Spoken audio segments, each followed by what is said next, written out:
Hi there everyone, this is Onur from Needle, and today I would like to announce to you a new feature we are releasing, and that is you can now invoke any n8n workflow from within Needle using natural language. Let me show you how that works. So here I have a simple n8n workflow, which is MCP Server Trigger and some linear tools. If I double click on that, I will see that this trigger is exposing me an MCP URL, so I can make use of that.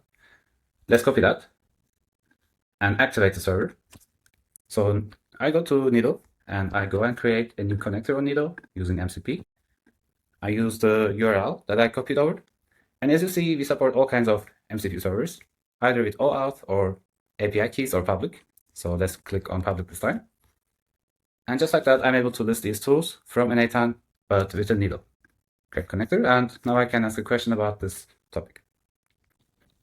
So I can trigger this tool right now using n8n linear, listing all of the issues from linear and filtering on only those ones today, automatically done by the Needle AI. And that way I can easily use a variety of different tools available from within n8n. And the nice thing is the collection is really very big. So there are a lot of different kinds of tools I can expose.